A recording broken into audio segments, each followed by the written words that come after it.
What are the four cornerstone bets of every single Super Bowl? I'm going to tell you.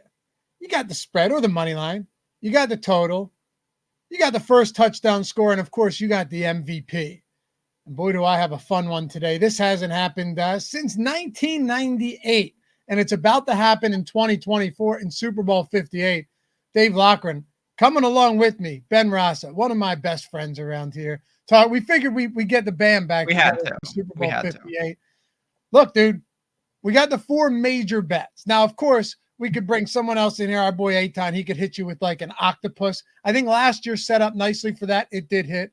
This year, it feels a lot less, feels like there's less nuance, less craziness. You know, I was looking at like total players to attempt to pass. I even went back to see how many players have attempted passes for the respective teams, Kansas City Chiefs, San Francisco 49ers.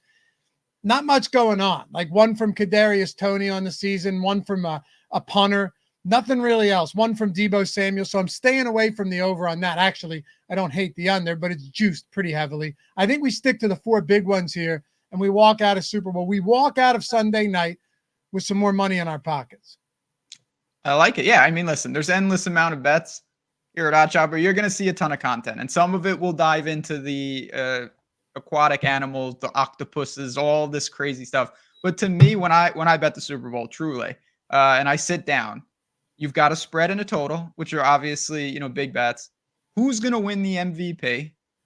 And the first touchdown sweat is, whether it's Monday Night Football or the Super Bowl, it's always on the card, particularly if you're having some fun and looking for the big upside ticket. So I got one. I don't know your bets either, which is always fun when we do this. I do not know what you're going to say, and I'm excited about that. I have won my Super Bowl MVP bets for 3 straight years now.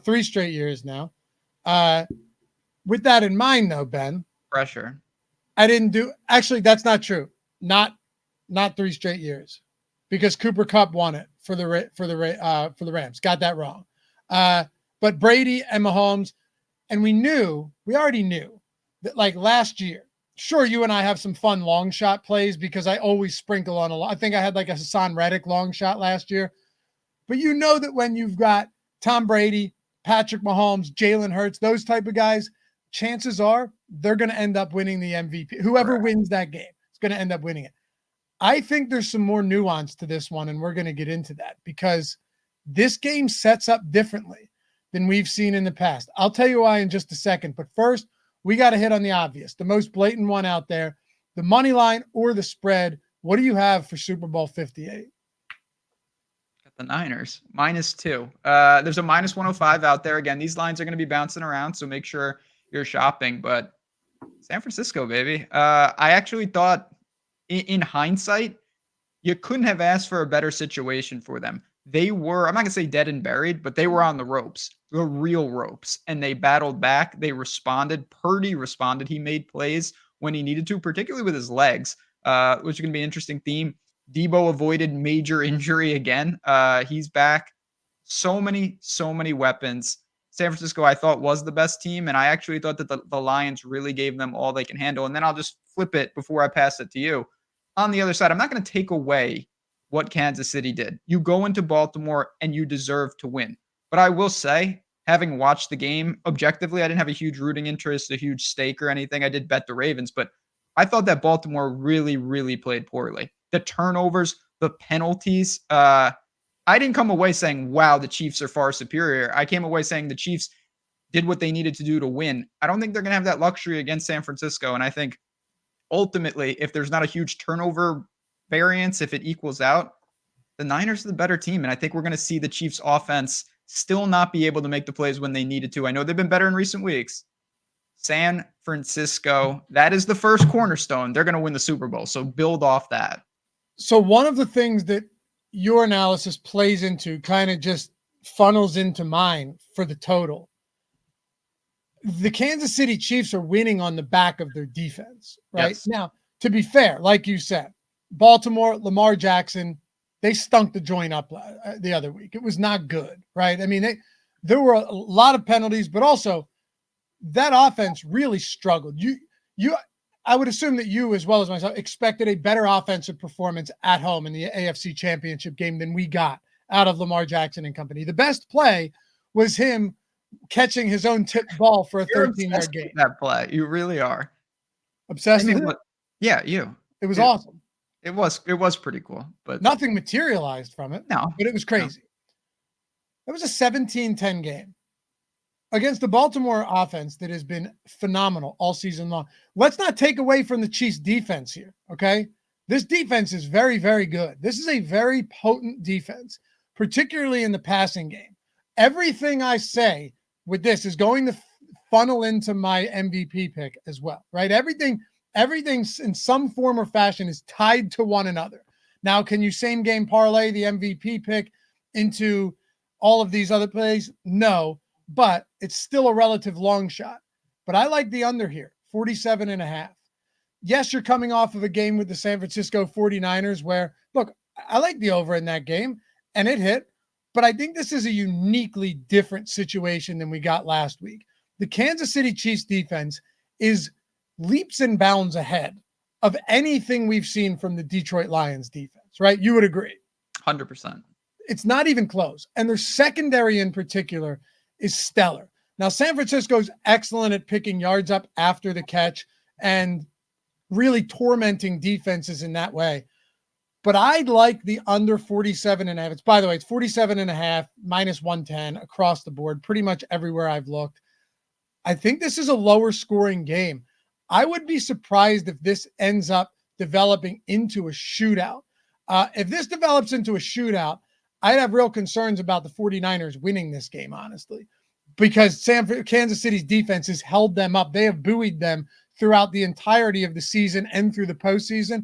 Give me under 47.5. I like the Niners to win, but I think it's a lower scoring game, and it mostly has to do with Patrick Mahomes not having enough firepower to get it done in the fourth quarter. I have no problem if you cash your under. I think it actually might help me. So yeah. And what we saw, one small point, and then we'll get a little dangerous with these larger upside tickets. The Chiefs took the air out of the ball against Baltimore. They had like 8-9 minute drives, and I think they'll be more than content to try to do that again, particularly early in the game. If the script falls behind and they have to open it up, sure. But the Chiefs will say, okay, let's lean on Pacheco. Let's try to really methodically grind this game up, and let's lean on our defense just like they did against Baltimore. That really plays into your under. I don't think it's going to be successful because I do think the Niners will open them up. But I agree. I have no problem with backing an under.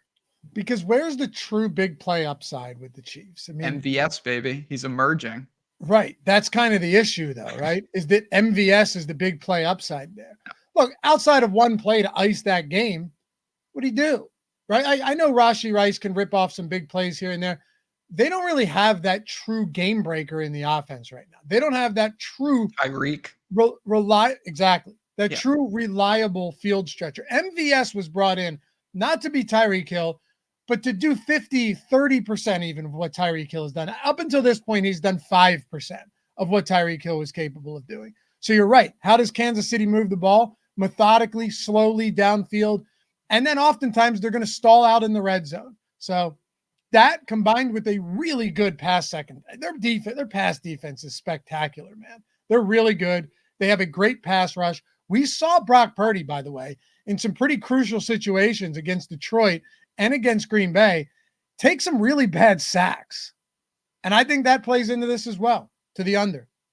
Fair enough. Yeah. I mean, again, clean game is what I'm rooting for in terms of turnovers. That helps the under as well, but I think it helps San Francisco. I would sign gladly for a turnover ratio of 0 in this game. So do you want to snake it? Do you want to tie into your MVP, or do you want me to bring this back with the man who will be scoring that first touchdown? Yes, as a matter of fact, allow me to do just that. Before we do, though, I should point out that if you are not on Bet365 yet, they just went live in Arizona. They just went live in Indiana. It's bet $5, get $150 in bonus bets. Whether you win or lose does not make a difference. They're in 7 other states too. Colorado, New Jersey, Virginia, Ohio, Iowa, New Jersey, I said already, Kentucky, and Louisiana. Okay. All 9 of those states, bet $5, get $150 in bonus bets. Even even if you were to lose all of these bets, at the end of the day, you're down $5 initial stake. That's it. At the end of the day, you are risking ultimately nothing to build your bankroll into something huge. It's the Super Bowl. There is legitimately no better time when there's just so many bets that I say to myself, honest, and this is true. Like, if I had some extra, maybe I'd throw a little on it just for the hell of it. I'm sweating it out. That's what the beauty of these bonus bets are for. And Bet365 has so many options. Again, it's now, we were doing this, if you remember, it was what, 3 or 4 states, and we had a million comments saying, when are they coming to this state? When are they coming here? And now it's up to 9 states.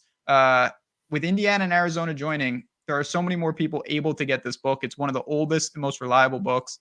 Couldn't be more excited for them. Obviously, I'm jealous because I'm in New York. It doesn't really help me, but shout out to Bet365 for making a really good offer to get people started. No question, man. And if you're betting, and by the way, must be 21 years or older to gamble. If you have a gambling problem, call or text 1-800-GAMBLER. Bet $5, $150 in bonus bets. Win or lose, doesn't. Link Who below. knows? Maybe you have a massive same game parlay on the Super Bowl and that $5 that hits, and now you're swimming in it because you got the 155 coming your way. MVP, while you're there, Christian McCaffrey, plus 475. Wait, what? Oh, yeah. Okay, hold on. That makes sense. Go on. I thought for a second you were saying that the Chiefs were going to win. And I was just like, okay. I'm setting board. I'm kind of, look, we're threading the needle here, right? This lines up nicely. That's what I'm saying. We're spinning ourselves a little bit of a yarn, telling a little story. So you got the under. Kansas City's secondary holds up. The pass rush ends up being pretty strong, right? They lose the game, though, because San Francisco also very stout defense. Very stout defense. Like you said, Kansas City last week didn't score many points to get that win, right? That was a super low-scoring, underwhelming offensive game.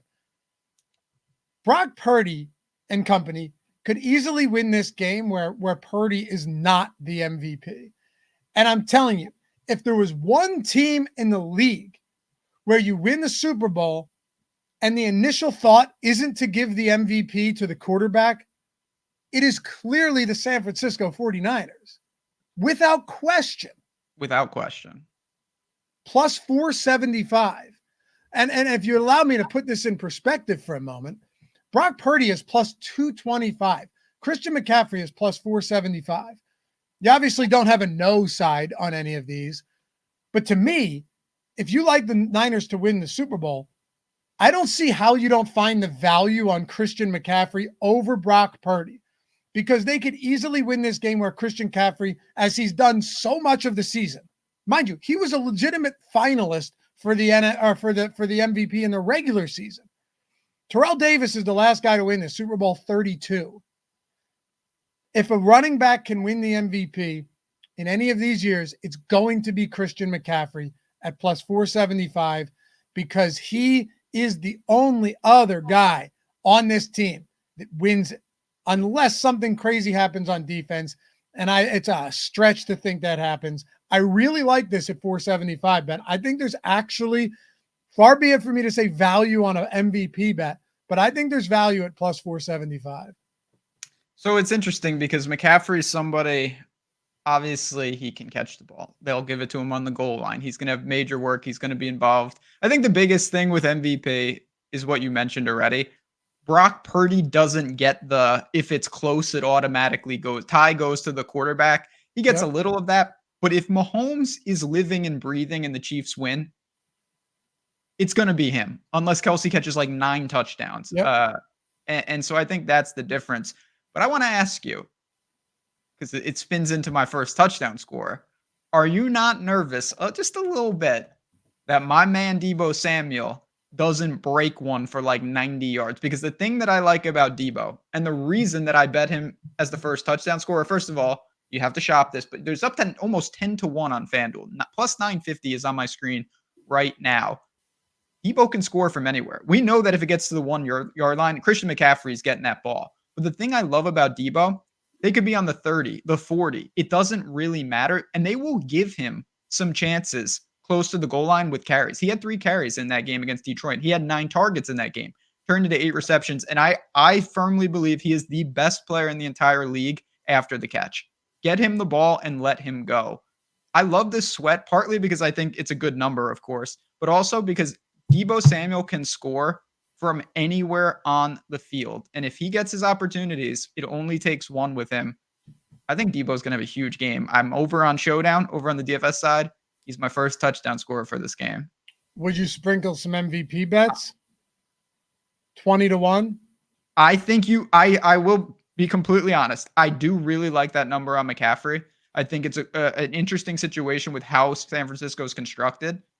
But there is a scenario where Deebo has the electric play and it stands out. Like if he scores an 80-yard touchdown, that carries more weight than I think 2 goal line scores from McCaffrey.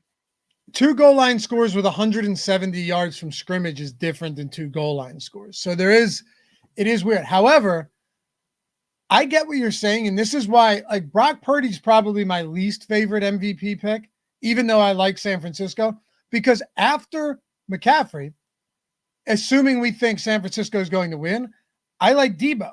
Why do I like Deebo? Because Deebo could score a rushing touchdown and a receiving touchdown, and that immediately takes away from Brock Purdy in the process.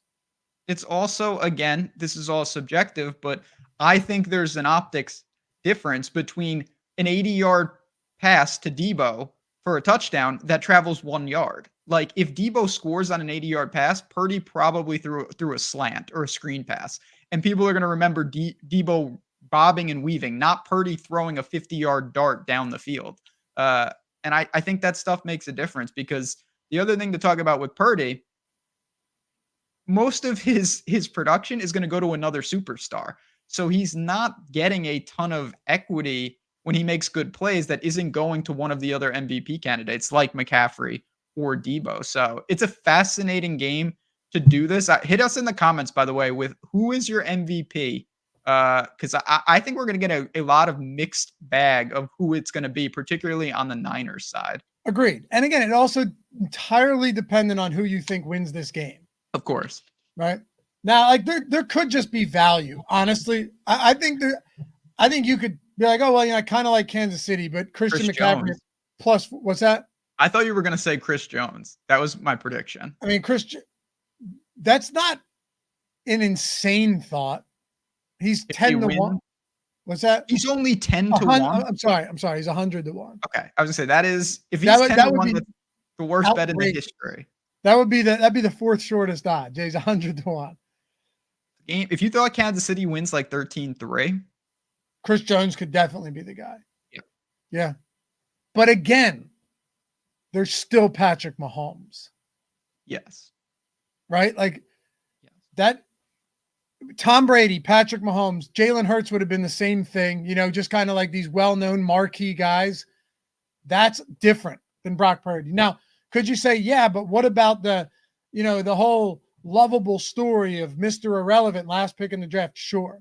But if Christian McCaffrey has 170 from scrimmage and a touchdown or two, or Deebo Samuel breaks one loose and then has a rushing touchdown, Brock Purdy could be an afterthought in the MVP voting at the end of the game. I hear you. I'm telling you, I know we're filming this early in the week. I'm getting excited already, though. I really am. I can't wait to see this. It's a beautiful thing. The Super Bowl is obviously, it's the Super Bowl. It goes without saying. We have you covered here, but I'm going to look to my, we're branding this to 4 cornerstones. I actually really like how we did this. Me too. I'm excited to see this. So we got Niners -2. Damn right. We got under 47.5. We got Christian McCaffrey MVP at +475. We got Deebo Samuel, first touchdown score.